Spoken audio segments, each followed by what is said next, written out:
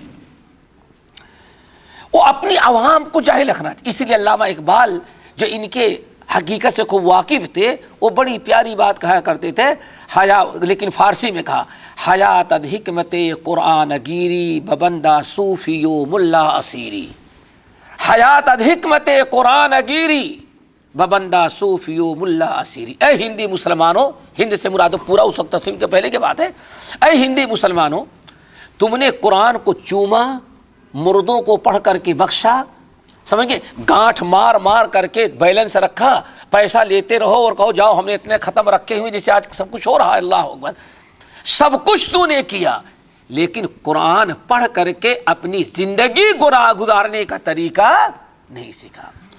حیات حکمت قرآن گیری ببندہ صوفیو ملا اسیری، تم نے زندگی گزارنے کا طریقہ قرآن پاک اور نبی کی سنت سے سیکھا ہی نہیں۔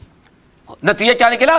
ببندہ صوفیو ملاری، صوفیوں اور پیروں کا غلام بن گیا۔ کیوں بن گیا؟ تو نے قرآن اور سنت سے اپنی اسلامی زندگی نہیں سیکھی، انہوں نے تجھے اپنا غلام بنا رکھا ہے، ایسا غلام بنایا کہ جب تک وہ چھری پر، جب تک وہ جانور ذبح نہیں کرے گا قربانی درست نہیں، جانور حلال نہیں، لیکن اب اتنے لوگوں کی قربانی نہیں کر سکتا، تو پھر کیا اعلان کرتا ہے؟ قربانی سے ایک دن پہلے سارے لوگ اپنی اپنی چھریاں جمع کر جائیں حضرت کے ہاں، حضرت اس پر ہاتھ پھیر دیں گے، ہاتھ پھیر دیے تو بس کافی ہو گیا، اب ہاتھ پھیر دیا تو چاہے جو ذبح کرے قربانی، اللہ اکبر۔ حیات حکمت قرآن گیری ببندہ صوفیو ملا اسیری۔ تو اللہ رب العالمین فرماتے ہیں، الم تر الی الذین اوتوا نصیبا من الکتاب یؤمنون بالجبت والطاغوت۔ ارے اس یہودی کعب بن اشرف کو آپ حیرت کی بات نہیں ہے؟ تعجب آپ کو نہیں ہوتا؟ کتنی حیرت ناک بات ہے، ہم نے تو اس کو کتاب کا علم دیا، لیکن کتاب کا علم رکھنے کے باوجود بدبخت کیا کرتا ہے؟ ایمان کس پر رکھتا ہے؟ جبت اور طاغوت پر۔ موسیٰ علیہ السلام کے ساتھی بنی اسرائیل مصر میں رہ کر کے ساری زندگی جہالت میں گزری، سمجھ گئے نا، گلا تو گھونٹ دیا اہل کالج نے تیرا، کہاں سے آئے نہیں، یوں اولاد کے قتل، اکبر الہ آبادی، یوں اولاد کے قتل سے بدنام نہ ہوتا کاش کہ فرعون کو کالج کی نہ سوجھی، سمجھ گئے نا۔ یعنی اکبر الہ آبادی کہتے ہیں ان انگریزوں سے مہا بیوقوف ہوتا کون تھا؟ فرعون۔ 1,00,000 مسلمان بچوں کو بلا وجہ قتل کر ڈالا، لیکن جس سے حکومت جانی تھی جا کر کے رہی، موسیٰ زندہ رہ گئے۔ انگریزوں نے کیا کیا؟ ہم فرعون جیسی پالیسی نہیں اختیار کریں گے، ہم ان کے نصاب تعلیم بدل دیں گے اور اپنے ٹیچروں کو بدل دیں گے، اسکول میں بچے آئیں گے وہاں سے ہم سب کو بے دین بنا کر کے نکال دیں۔ اللہ اکبر۔ اسی لیے گلا تو گھونٹ دیا اہل کالج نے تیرا، کہاں سے آئے صدائے لا الہ الا۔ آج اپنی آنکھوں سے ذرا دیکھو، اپنی آنکھوں سے دیکھو۔ تو موسیٰ علیہ السلام پیسے لے کے نکلے، جاہل قوم تھی، یعکفون علی اصنام لہم، دیکھا کہ ایک درگاہ ہے، یہ درگاہ ہی کہو اور کیا کہو، غلط ہے بھائی، درگاہ ہی سمجھو، مجاور بیٹھے ہوئے ہیں۔ تو جاہل مسلمان جو تھے موسیٰ سے کیا کہا؟ یا موسیٰ اجعل لنا الہا کما لہم آلیہ، یہ تو بڑے اچھے بابا ہیں لیکن یہ تو ہندوؤں کا ہے، کافروں کا، آپ ہمارے لیے ایک بنا دیں جو آپ بنائیں گے۔ اللہ اکبر۔ اجعل لنا الہا کما لہم آلیہ۔ موسیٰ کلیم اللہ، تمہارا بیڑا غرق ہو، ابھی ابھی اللہ نے تم پر کرم کیا، تم شرک کی دعوت دیتے ہو، اللہ کے علاوہ تمہارے لیے کوئی معبود ہم مقرر کریں، ڈانٹا ان کو۔ تو دیکھو موسیٰ کلیم اللہ نے بھی درگاہ پرستی، قبر پرستی اور شرک سے منع کیا، اور انہیں موسیٰ علیہ السلام پر نازل ہونے والی کتاب تورات کا یہ عالم ہے کعب بن اشرف، لیکن اس کی ضلالت و گمراہی ذرا دیکھو. کتاب اللہ کا علم رکھتے ہوئے بھی ایمان کس پر رکھتا ہے؟ جبت اور طاغوت پر. اب یہاں اگر کوئی جبت اور طاغوت پر ایمان رکھے، جیسے یہ بڑا اہم مسئلہ ہے، بلکہ شیخ الاسلام نے کیا کہا، اس باب کے مسائل میں سب سے اہم مسئلہ ہے، ذرا غور سے کریں. اب سمجھے، اتنا سمجھ گئے نا. اب اس کے بعد سوال یہ ہے کہ کعب بن اشرف یہودی عالم اور اس کے ساتھی جبت، ابھی قرآن نے بیان کر دیا کس پر ایمان رکھتے تھے؟ جبت اور طاغوت پر. تو آیا جبت اور طاغوت پر واقعی وہ اعتقاد رکھتے تھے؟ سوچنے کی چیز ہے. دل سے اعتقاد رکھتے تھے کہ نہیں نہیں اوپر والا تو ہے، لیکن بہرحال ان کو کچھ نہ کچھ پاور اللہ کی طرف سے ٹرانسفر کر دیا گیا ہے، اور یہ کچھ نہیں تو ہماری مراد وہاں تک پہنچا دیتے ہیں. آیا دل سے ان اعتقاد رکھتے تھے کعب بن اشرف وغیرہ؟ جیسے غیر مسلمین بتوں کے بارے میں واقعی وہ غیر مسلموں کی طرح وہ بھی عقیدہ رکھتا تھا ایسا، یا کہ عقیدہ تو ان پر نہیں رکھتا تھا لیکن بس ظاہری طور پر مشرکوں کی موافقت کرتا تھا؟ یہ سمجھنے کی چیز ہے. سب سے اہم مسئلہ اس باب کا ہے.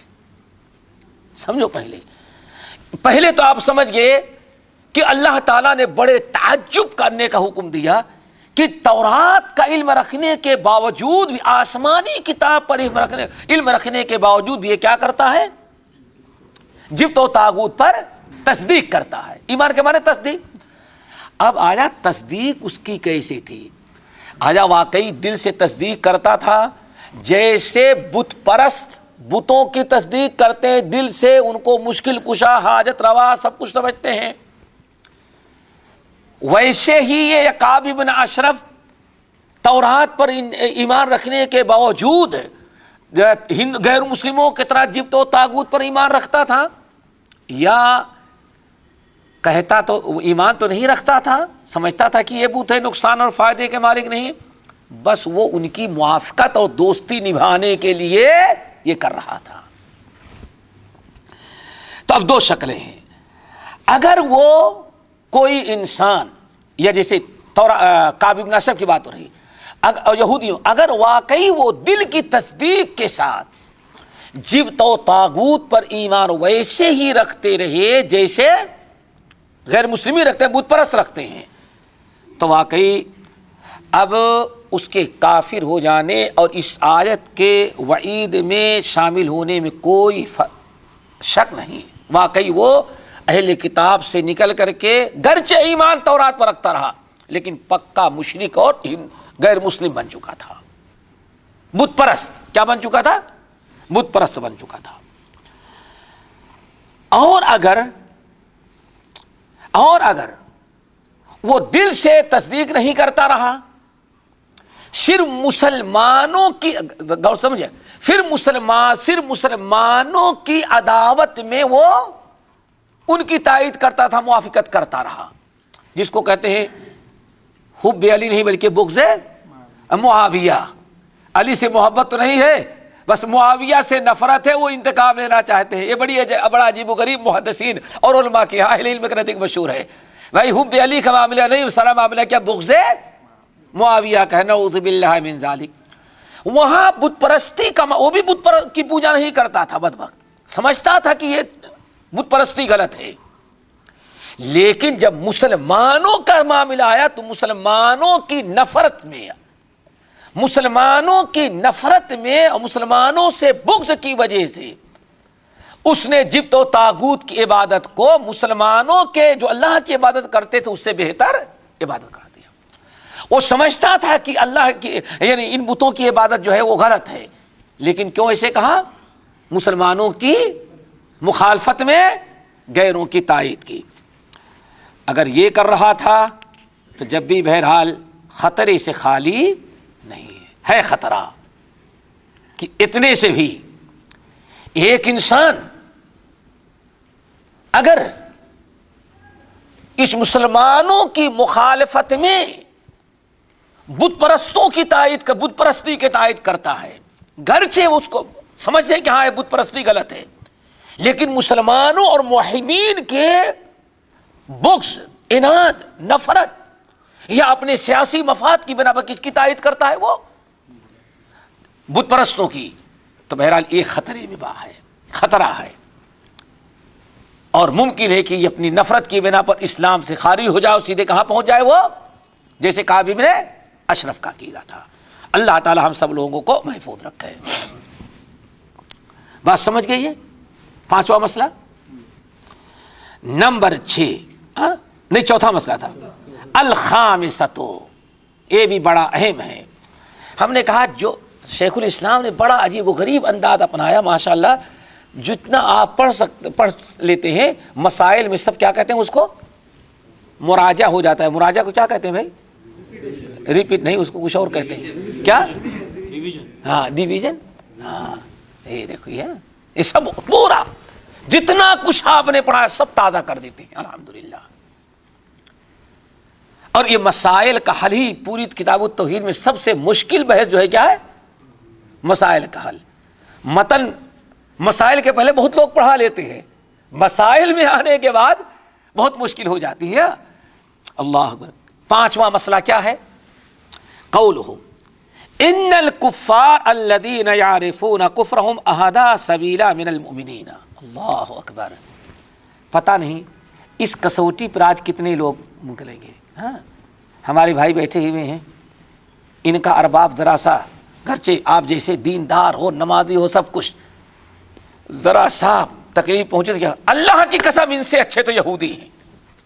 بھائی یہاں میں لوگوں سے باتیں سنتا رہتا ہوں ایسے، یہ میں کہتا ہوں سب سنتے ہوں گے، ارے ان سے اچھے تو کیا ہیں؟ وہ کفار ہیں، اور سب چھوڑ دو۔ اللہ اکبر، نام نہیں لیتا میں، ہمارے یہ بھائی تو آسانی سے سمجھ جائیں گے یہ لوگ۔ آپ ذرا بتائیں، کیا ہمارے اور آپ کے ہاں ایک نیم سیاسی، کیا فل سیاسی جماعت، بڑی تحریک، حکومت الہیہ کے علم بردار اپنے آپ کو سمجھتے ہیں؟ برا نہ لگے کسی کو، جا کے عقیدہ دیکھو، نظریات دارا دیکھو۔ ہاں، کیا آج یہ پوری دنیا میں جتنے مسلمان اہل سنت والجماعت سے تعلق رکھنے والے لوگ ہیں، ان سے زیادہ پڑوسی ملک جو ابو بکر عمر کو گالیاں دینے والے ہیں، کیا ان کی حکومت کو ان کی حکومتوں سے اچھی نہیں کہتے؟ کھلے لفظوں میں۔ میں سمجھتا ہوں شاید سمجھ گئے ہوں گے، تجربہ کرو۔ اللہ اکبر، حیرت ہوتی ہے۔ بلکہ خانے کعبہ میں اللہ نے ان کو پہنچایا، پلٹ کر کے اپنے وطن آئے ہیں تو اس پر فخر نہیں کیا، اور پڑوسی ملک میں گئے ہیں اور تہران میں مغرب کی نماز اور جمعے کی نماز ان کے پیچھے پڑے، فخریہ کہ اللہ تعالیٰ کا کرم اور ہمارے اوپر احسان ہے کہ ہمیں ایسے صدر کے پیچھے نماز جمعہ اور مغرب پڑھنے کی توفیق نصیب فرما دی۔ میرے بھائیو، یہ سب اسی وقت ہوتا ہے جب عقیدے میں خلل ہو، توحید میں خلل ہو۔ آج تک اس بات پر قائم ہے کہ دنیا میں ایک ہی اسلامی حکومت ہے، باقی سب طاغوت ہیں، نعوذ باللہ من ذالک۔ میرے بھائیوں، شرک کرنے والا کتنا بھی واحد مسلمان عقیدے کا درست ہے، یہ شراب بھی پیتا ہوگا تو شرک کرنے والے نمازی سے کیا ہوتا ہے؟ یہ بہتر ہوتا ہے، نہیں بہتر ہوتا؟ ورنہ تو دنیا کے سب سے اچھے ہندوستان کے ہندو مل جائیں گے، کیوں؟ وہ بیچارے نہ کسی کو گالی دیتے ہیں، نہ لوگوں کو کھاتے ہیں، وہ بیچارے جنگل میں پڑے رہتے ہیں، سردی میں مرتے رہتے ہیں۔ ذرا دیکھا کیا خیال ہے آپ کا بھائی؟ بس پڑا ہوا ہے، لیکن وہ کتنی بھی عبادت کر ڈالے، سمجھتے ہیں بڑا سربراہ تھا، مہاتما مہاتما مہاتما، کرتے کرتے جہنم میں چلا گیا، کوئی نیکی کام نہیں آئی۔ شرک کرنے والا کبھی کلمہ گو سے بہتر نہیں ہو سکتا۔ اب ذرا سنیں، یہ مسئلہ بڑا نازک ہے۔ نمبر 5 قولہم، کن کا قول؟ نہیں، یہ وہ شیطان جو ہے کعب بن اشرف اور اس کے سارا معاملہ اہل کتاب کا بھی ہے، جو کہتے تھے لا الہ الا اللہ موسیٰ رسول اللہ کلیم اللہ، ان کی بات چلے، وقولہم، ان اہل کتاب اور نام نہاد یہودیوں کا قول، ان الکفار الذین یعرفون کفرہم، اہل کتاب کا یہ عالم اور اس کے یہ علماء کعب بن اشرف اور اس کے ساتھی، ان کو 100% علم تھا کہ یہ مکے والے کافر ہیں۔ آئی بات سمجھ میں؟ کیا ہیں وہ؟ خوب اچھی طرح سے ان کو علم کیا تھا کہ مکے والے کافر ہیں، مکے والے بت پرست ہیں، کل یا ایھا الکافرون ہے۔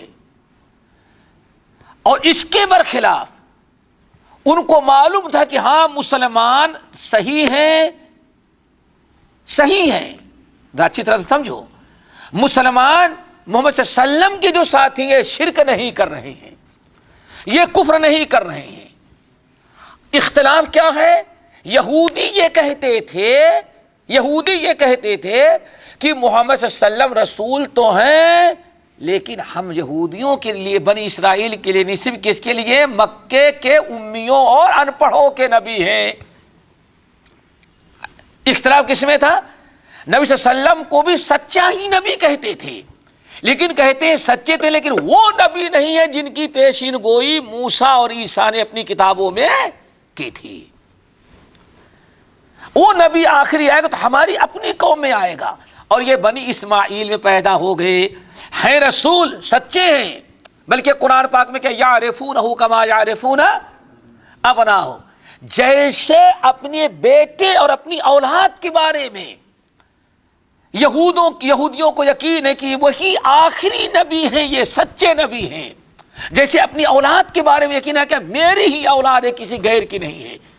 اللہ نے فرمایا اس سے بھی زیادہ ان کو یقین آ گیا ہے کہ محمد صلی اللہ علیہ وسلم سچے نبی ہیں، لیکن ایمان نہیں لاتے رہے۔ کیوں؟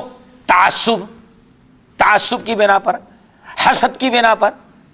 لیکن ان کو یقین تھا کہ مسلمان جو کر رہے ہیں وہ بالکل درست کر رہے ہیں۔ صرف ان کو اعتراض کیا تھا کہ ہمارے لیے اس نبی پر ایمان لانا ضروری نہیں۔ کیوں؟ یہ نبی امیوں ان پڑھوں عربوں کے لیے ہے، ہم لوگوں کے لیے نبی نہیں۔ اور اللہ کیا دعوت، نبی کیا دعوت دے رہے تھے؟ یا ایھا الناس انی رسول اللہ الیکم جمیعا۔ یہ دو چیزیں رکھو، ایک طرف کعب بن اشرف اور اس کے ساتھی جو یہودی تھے 100% وہ سمجھ رہے تھے کہ ہاں یہ کافر ہو چکے ہیں، بت پرست جو ہیں مکے کے قریش، یہ کیا ہیں؟ بالکل کافر ہیں اور مشرک ہیں، ان کا کوئی تعلق اسلام سے نہیں ہے، کافر ہیں۔ ان کے کافر ہونے کا یقین تھا، اور نبی علیہ السلام اور صحابہ کے بارے میں ان یہودیوں کو کیا یقین تھا کہ یہ مشرک اور کافر نہیں ہے۔ آئی بات سمجھ میں؟ دونوں چیزیں واضح تھی، لیکن غور سے سنو، لیکن اس کے باوجود یہی سمجھنا ہے، یہ سب یعرفون کفرہم، مکے والوں کے کفر پر یقین تھا یہودیوں کو، کعب بن اشرف اس کے ساتھیوں کو اچھی طرح سے 100% علم تھا کہ یہ لوگ بت پرست ہیں، یہ بت پرست جو ہے اور مشرک کافر کبھی ہدایت پر نہیں رہتا، اور یہ مسلمان جو ہیں آخری نبی سچے ہیں، ان پر ایمان لائے ہیں، ہمارے لیے ایمان لانا ضروری نہیں ہے۔ لیکن اس کے باوجود کعب بن اشرف اور اس کے یہودی ساتھیوں نے کیا کہا؟ ہؤلاء اہدی من الذین آمنوا سبیلا، یہ کفار جو ہے بت پرست ان مومنوں سے زیادہ اچھے ہیں۔ آ گئی بات؟ نہیں سمجھ میں آیا میرے خیال سے؟ کتنا بڑا جرم ہے۔ اب یہاں کیا اس نے جرم کیا؟ جرم عظیم، مسلمانوں کو، کلمہ پڑھنے والوں کو، توحید اور رسالت پر ایمان رکھنے والوں پر اس نے کس کو فوقیت دے دیا؟ کافروں کو۔ حالانکہ ایک موحد پر دنیا کے سارے کافر بھی ہو تو کتنا بھی اچھا بن جائے، اس کو فوقیت اور فضیلت دینا جائز نہیں۔ کعب بن اشرف اور اس کے ساتھیوں نے سب سے بڑی حماقت اور غلطی کیا کیا ہاں اولائی، یہ مکے کے بت پرست جو ہے، اہدا من الذین آمنوا سبیلا، ان ایمان والوں سے تو زیادہ صراط مستقیم ہدایت پر یہ ہے۔ پتہ کیا چلا کہ جہاں کسی انسان نے اسلام پر غیر اسلام کو ترجیح دیا، مسلمانوں پر کسی غیر مسلم کو ترجیح دیا، اگر دل اور یقین کے ساتھ کہا تو اسلام سے وہ خارج۔ کیوں؟ اس کا مطلب یہ ہے کہ اس نے کفر سے زیادہ محبت کس سے کیا؟ تو ایمان سے، توحید سے، اسلام سے زیادہ محبت کس سے کیا؟ کفر سے، اور یہ صریح کفر ہوتا ہے۔ آج پتہ نہیں کتنی لوگ اس کسوٹی پر کسا جائے تو اسلام کے باہر نظر آئیں گے، ایک دو نہیں، بڑے بڑے لوگ۔ اور تجربہ کرنا ہو تو جس کو کہتے ہیں سیکولر، سیکولر کا کیا ترجمہ ہوتا ہے؟ روشن خیال۔ ہاں، ان سے ذرا پوچھو، کبھی توحید پر کہو تو ان سمجھتے ہوئے دیکھو فتنے کی بات کر دیا نا، ارے چھوڑو، ضرورت اس بات کی نہیں ہے، ارے کم سے کم کچھ بھی ہو، اللہ کا نام تو لے رہا ہے، چلو کم سے کم چلو، نام تو اس نے اپنا عبد الرحمن رکھا ہوا، اللہ اکبر۔ پھر تجربہ ہوتا ہے کہ آخر اس کو کیوں تکلیف ہوئی، توحید سے کیوں تکلیف ہوئی، نبی کی سنت کی دعوت دی جائے کیوں اس کو اس وقت گرا گزر رہا ہے۔ پھر ایسا کہا جائے تو شدت پسند اور وہ روشن خیال۔ اور ماشاءاللہ دنیا ویسے ہی مسلمان کو چاہیے تھی۔ ہندوستان کے ایک وزیر اعظم گزرا ہوا ہے، کیا گزرا ہوا ہے؟ وزیر اعظم، جس کی کھوپڑی کتے کھا گئے تھے، کھوپڑی ہی کتے کھا گئے، جلایا بھی گیا، لے گئے، اللہ اکبر۔ اس نے جب آخری مرتبہ الیکشن میں کھڑا ہوا تو کھڑے ہونے کے بعد سب سے پہلے اجمیر رائے بریلی گیا،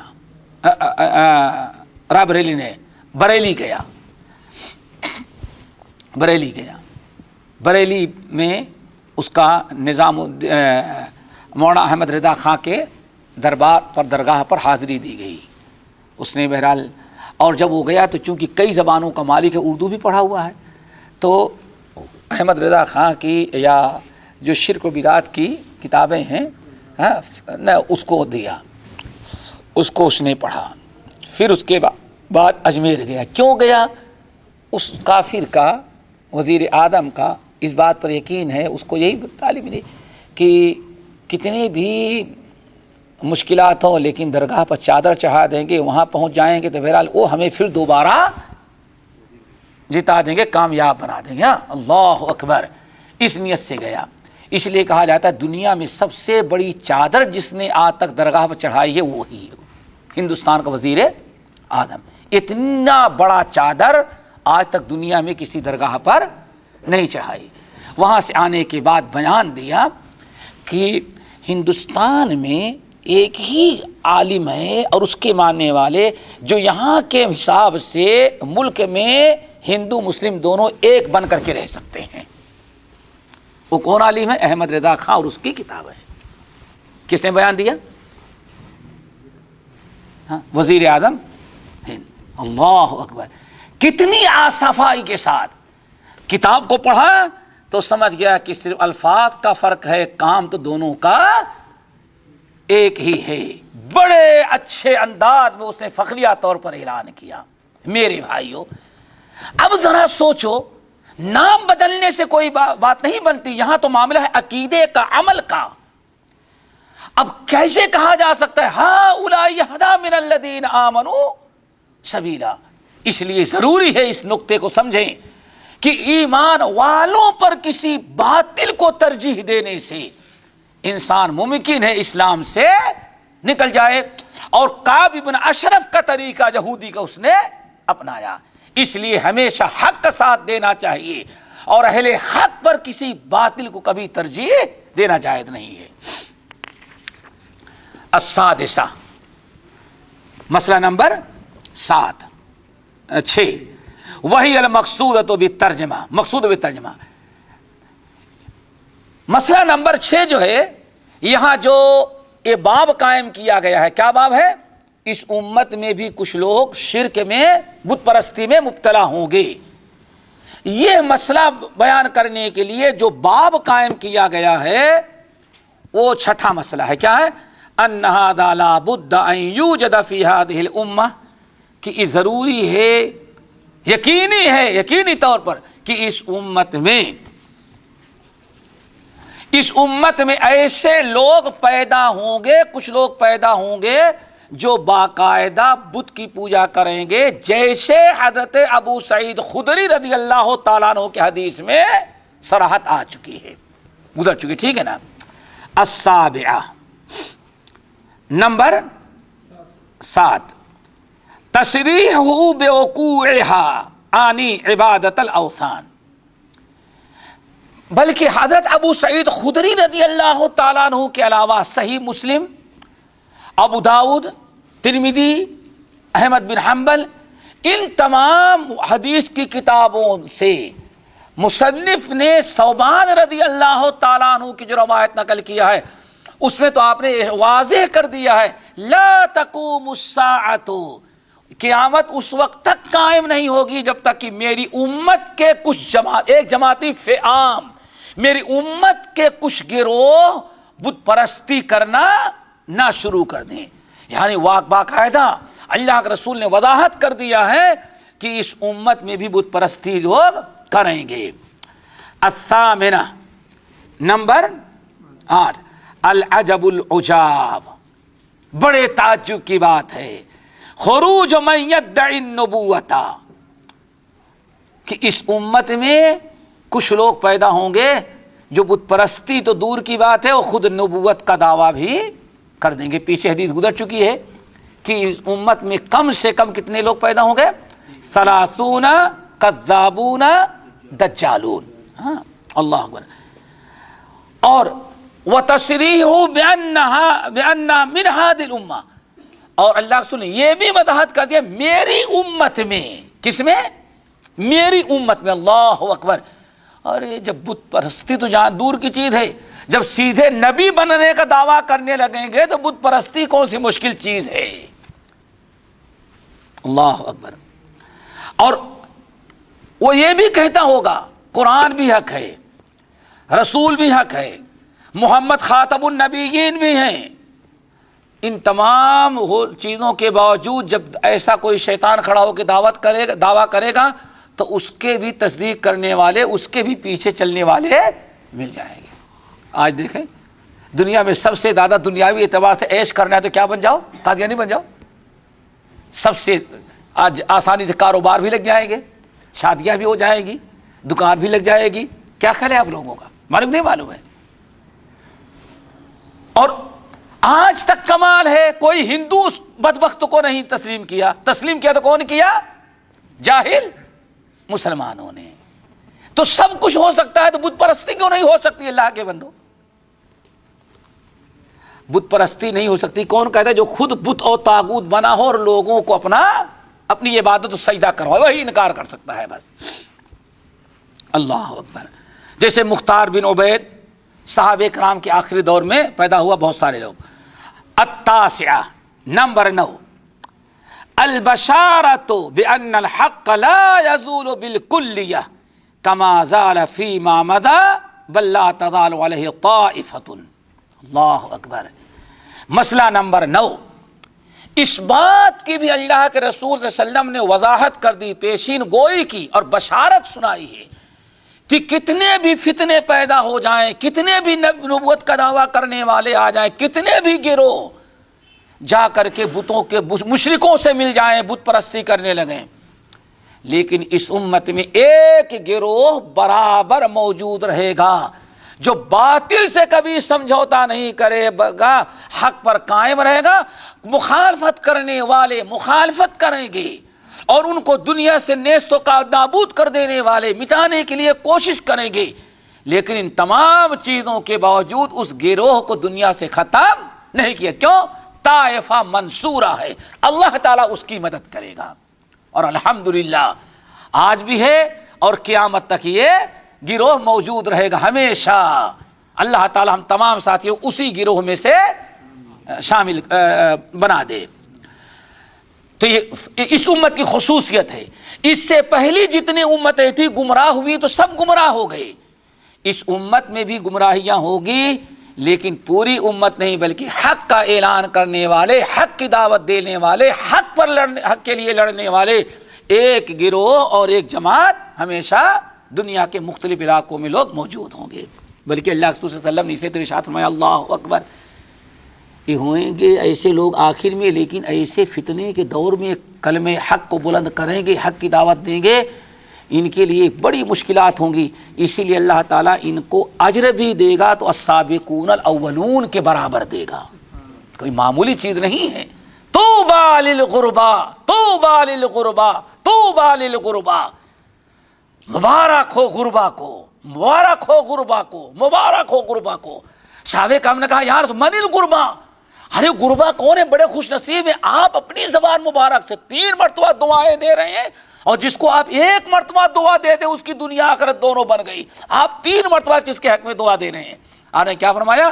میری امت کے وہ لوگ ہوں گے الذین یصلحون ما افسد الناس من سنتی، توحید میں شرک داخل کر چکے ہوں گے، عقیدے میں کفر داخل کر چکے ہوں گے، اور سنت میں بدعت کو ملا دیے ہوں گے۔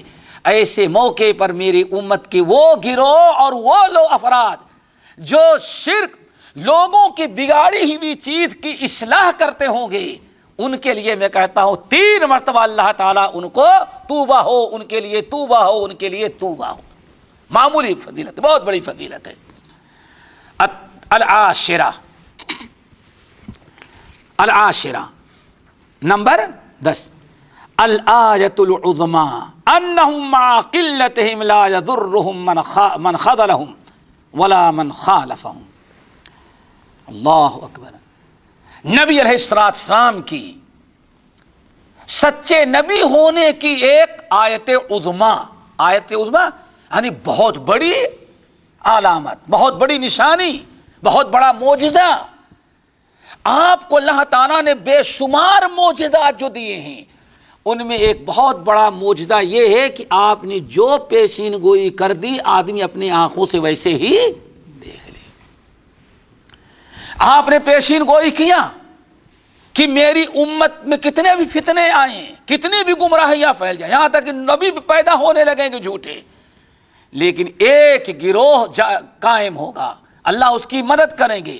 دنیا کے سارے لوگ مل کر کے اس کو مٹانا چاہیں گے لیکن مٹا نہیں سکیں گے، ساری دنیا کے لوگ مل کر کے ان کی زبان بند کرنا چاہیں گے لیکن ان کی زبان بند نہیں کر سکتی۔ اللہ کے نبی علیہ السلام نے جو پیشین گوئی کی تھی، آج اللہ رب العالمین نے کتنے بھی فتنے فساد ہو جائیں، دیکھتے ہیں ہر جگہ حق کو بلند کرنے والے ایک گروہ کو اللہ تعالیٰ آج بھی باقی ہے اور آئندہ بھی باقی رہے گا۔ کبھی انہیں قید کیا جائے گا، کبھی جیلوں میں ڈالا جائے گا، کبھی انہیں نظر بند کیا جائے گا، کبھی انہیں بے دخل کیا جائے گا، طرح طرح سے مصیبتیں آئیں گی، لیکن اس گروہ کو دنیا سے کوئی مٹا نہیں سکتا۔ ہاں دیکھتے نہیں، جب اکبر بادشاہ نے دین اکبری جس کا نام دین الہی دیا تھا، آخر کار اس نے ایجاد کیا، تو جیل میں بھی رہ کر کے مجدد الفسانی رحمت اللہ علیہ نے حق کی آواز بلند کیا۔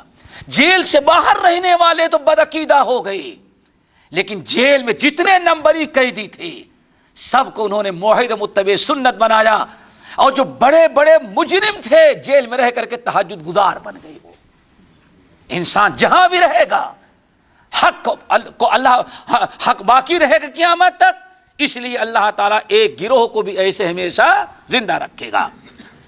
نبی علیہ السلام نے جیسے فرمایا پیشین گوئی کی اپنی آنکھوں سے دیکھ لیں، یہ نبی کے سچے نبی ہونے کی دلیل اور معجزہ ہے۔ الحادیۃ عشرہ نمبر 11، ان ذلک شرط الی قیام الساعہ، اور یہ کب تک قائم رہے گی؟ ہاں یہ ختم ہونے والے نہیں۔ الثانیۃ عشرہ، اللہ اکبر، مسئلہ نمبر 12، ما فیہ من الآیات العظیمہ منہا اخبارہ بان اللہ ذوالہ لہ المشارق والمغارب، اس حدیث میں جو ابھی پڑھ چکے ہیں اس میں بڑی بڑی نشانیاں اور نبی کے معجزات، اللہ رب العالمین کی قدرتوں کی نشانیاں ہیں۔ ان میں سے کیا ہے؟ آپ نے کیا بیان فرمایا؟ اے لوگو، مشرق اور مغرب کی زمین کو اللہ نے کیا کیا؟ سمیٹ دیا، یہاں تک کہ میں سب کچھ دیکھ لیا۔ بڑے بڑے محلوں میں کیا کیا رکھا اللہ نے ہم کو سب کچھ دکھا دیا۔ یہ آپ کا بہت بڑا کیا تھا؟ معجزہ اور کمال تھا۔ اور یہ بھی وَأَخْبَرَ بِمَعْنَى ذَلِكَ فَوَقَعَ كَمَا أَخْبَرَ بِخِلَافِ الْجُنُوبِ وَالشِّمَالِ۔ اللہ کے رسول نے کیا بیان فرمایا تھا؟ مشرق اور مغرب، اسی لیے اسلام میں سب سے زیادہ کہاں پھیلا؟ مشرق اور مغرب۔ یہ بھی اللہ کے نبی علیہ السلام کا ایک معجزہ ہے۔ اسی طرح سے آپ نے کیا ارشاد فرمایا کہ اللہ اکبر، آپ نے ارشاد یہ فرمایا کہ میری امت پر جب تلوار، میری امت آپس میں لڑنے لگی کہ تلوار اٹھے گی تو پھر قیامت تک یہ تلوار ختم ہونے والی نہیں ہے۔ پھر آپ نے کیا پیشین گوئی کی؟ ہم نے دعا مانگی 3 چیزوں کی، تو اللہ نے کیا بیان فرمایا؟ آپ کی دعا قبول تو کر لے رہے ہیں کہ کسی ایسی قوم کو، غیر قوم کو آپ کی امت پر نہیں مسلط کریں گے کہ آ کر کے آپ کی امت کو ہلاک کرے اور امت کی ماں اور بہنوں کی عزت لوٹے بادیا بنائے۔ ہم نے آپ کی دعا قبول کر لی، لیکن کب تک؟ جب تک آپ مسلمان، آپ کی امتی آپس میں نہ لڑنے لگیں۔ جب آپس میں لڑنے لگیں گے تو غیر قوم کو مسلط۔ اللہ اکبر، کتنی بڑی نشانی تھی، اور آج اپنی آنکھوں سے دیکھ لو۔ اللہ اکبر۔ اسی طرح سے نبی علیہ السلام سے کیا فرمایا؟ میری امت پر مجھے سب سے زیادہ جو ڈر ہے وہ یہ کہ علماء ائمہ ضلال ایسے پیشوا پیدا ہوں گے جو لوگوں کو جہنم کے دروازے پر کھڑے ہو کر کے لوگوں کو جہنم کی طرف بلاتے ہوں گے۔ کیا مطلب؟ ایسے کفر، بدعات، ضلالت کی طرف لوگوں کو بلاتے رہیں گے، اور لوگ قبول کریں گے، اس سب کو لے کر کے جہنم میں چلا جائے گا، جس کی تفصیل گزر چکی ہے۔ اللہ اکبر۔ یہ ساری چیزیں جو اللہ کے رسول نے بیان کی، پیشین گوئی کی، سب آج اپنی آنکھوں سے دیکھ لے۔ مسئلہ نمبر 13، حصر الخوف علی امتہ من الائمۃ المضلین۔ نبی علیہ السلام نے اللہ اکبر کیا فرمایا؟ سب سے زیادہ مجھے جس چیز کا اپنی امت پر ڈر ہے، صرف سب سے زیادہ جس چیز کا ڈر ہے وہ کیا ہے؟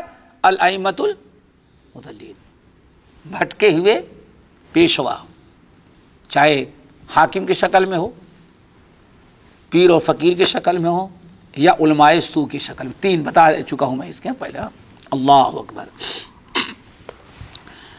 یہی اللہ رسول نے فرمایا ساری چیزوں سے تو نقصان کم ہوگا، لیکن ائمہ مضلین جو میری امت پر مسلط ہو جائیں گے تو سب سے زیادہ میری امت کو صرف انہی لوگوں سے نقصان ہوگا۔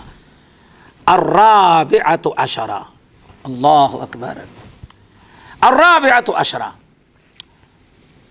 14 نمبر کا مسئلہ یہ ہے التنبیہ علی معنی عبادت الاوثان۔ عبادت الاوثان، بت پرستی کا معنی کیا چیز ہے؟ بت پرستی کا، ہم لوگ عام طور پر بت پرستی کا مطلب کیا سمجھتے ہیں؟ کسی کے لیے رکوع کرنا، کسی کے لیے، کسی غیر اللہ کے لیے، مورتی کے لیے، کسی مورتی کے لیے، کسی شجر حجر کے لیے رکوع کرنا، سجدہ کرنا، طواف کرنا۔ حالانکہ پیچھے گزر چکی ہے بات، یہ ائمۃ المضلین جو ہوں گے، یہ جو گمراہی کی طرف بلائیں گے، تو جو لوگ ان کی گمراہی کو، کتاب و سنت کو چھوڑ کر کے ان کی گمراہی کو قبول کریں گے، اتخذوا احبارهم ورهبانهم اربابا من دون اللہ کے تحت یہ بھی کیا ہے؟ غیر اللہ کی عبادت ہوگی، اور یہ بھی کیا ہے؟ ایک قسم کا شرک ہے۔ چنانچہ آپ ذرا دیکھیں، قل یا اہل الکتاب تعالوا الی کلمۃ سواء بیننا وبینکم الا نعبد الا اللہ ولا نشرک بہ شیئا۔ اے نبی، آپ یہود ان اہل کتاب سے کہ آؤ ایک ایسے بات پر ہم سب اتفاق کر لیں جو تمہارے نزدیک بھی مسلم ہے اور ہمارے نزدیک کیا ہے؟ اللہ نعبد الا اللہ، اللہ کے علاوہ کسی اور کی عبادت نہ کریں۔ نمبر 2 ولا نشرک بہ، اللہ تعالیٰ کے ساتھ کسی کو شرک نہ، کیوں؟ تمہاری تورات تمہاری بھی شریعت میں شرک ہمارے یہاں حرام ہے، ہمارے یہاں بھی، ایک اللہ کی عبادت تمہارے یہاں بھی ہمارے یہاں بھی۔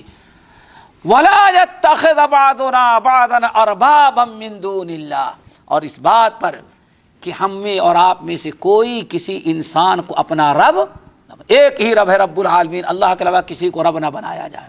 دیکھیں یہاں یہود و نصارہ جو شرک کرتے تھے وہ تو بتوں کی پوجا نہیں کرتے، ان کا شرک کیا تھا؟ اپنے علماء اور اپنے گمراہ مولویوں کے پیچھے چلتے تھے، اور اس کا ثبوت کیا ہے؟ اتخذوا، سورہ توبہ کی آیت، اتخذوا احبارهم ورهبانهم اربابا من دون اللہ، ان یہود و نصارہ نے اپنے احبار، اپنے علماء اور اپنے پیروں فقیروں اور بزرگوں کو انہوں نے اللہ کے علاوہ اپنا رب بنا رکھا ہے۔